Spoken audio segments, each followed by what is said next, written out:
All right, we turn our focus now to commodities. Silver may be trading a little higher today, but still down for the month of September. My next guest says silver is probably going to extend that pullback and drop to $38 an ounce by the end of the month. Spencer Patton is founder and chief investment officer at Steel Vine Investments, an option-selling hedge fund which invests almost exclusively in commodities. And he's joining us now from Nashville, Tennessee. Spencer, always good to have you here on Fast Forward.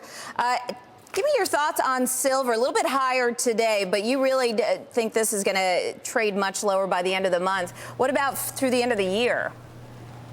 Right. I think silver has had a phenomenal run. I mean, just a couple years ago, it was at $10 an ounce, and here we're above $40 an ounce. I still think long-term silver has a great case, but what you've seen is because of the weakness in the euro and the strength in the dollar, you've seen that's what I'm expecting to come up. You'll see silver pull back a little bit here. I think the euro situation is going to stabilize in the meantime here. I think the news flow has been more positive. So I would expect that both silver and gold will probably have a 5% pullback, and we know with silver that could happen in a single day. It's so volatile and not always the most liquid market. So I expect it to be 38, and then through the end of the year, I think we should settle around $40, which I think is still a very high price relative to where it's been. So you're pretty bullish, it sounds like, on what's happening in Europe right now. I mean, people seem to be pretty divided. I know we've been talking a lot about stocks, but elsewhere in credit markets, for instance, you're seeing, traders a little bit more skeptical.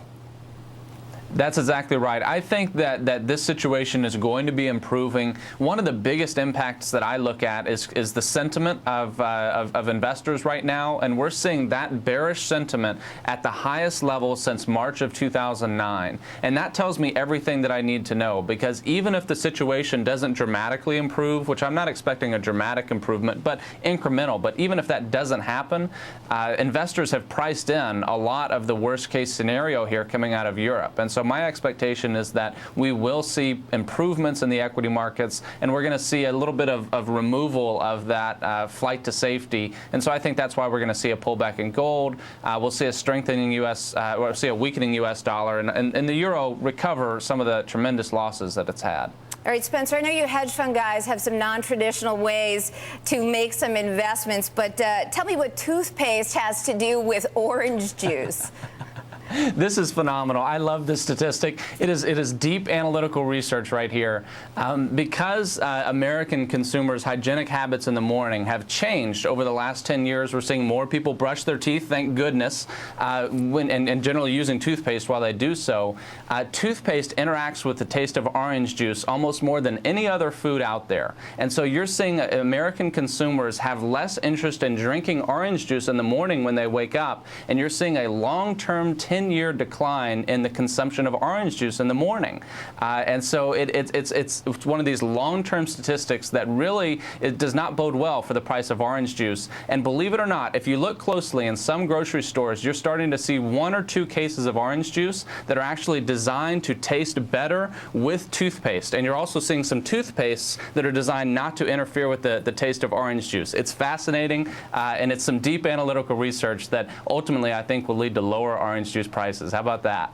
That's amazing. Now, is this based on a medical study? This is based on your own survey of toothpaste users, which I'm assuming would include almost everyone who don't drink orange juice any longer? Yeah, you're seeing a lot of the orange juice manufacturers study why there's been this long-term decline. And so you're seeing actually consumers speak out and say, you know what, it just doesn't taste good anymore. And so you're seeing that is the part of the research. It's not so much medical as it is just a taste for consumers. It's fascinating. That is fascinating. All right, is toothpaste having any impact on chocolate? I know you've got some views on cocoa.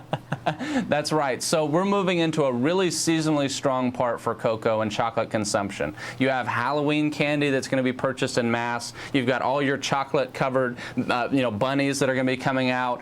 You've got your chocolate-covered turkeys for Thanksgiving. You have all your tasty treats for Christmas. It's a seasonally strong fourth quarter for chocolate consumption, especially in the Northern Hemisphere. Chocolate cocoa prices are at 10-month lows. I think that you'll see some buying come in here as producers of of chocolate come in and snap up some low prices. So I think you're here next to a floor for cocoa prices, and it looks like a good entry point to me. Why wouldn't that already be priced in? I mean, we know when Halloween happens, same time every year.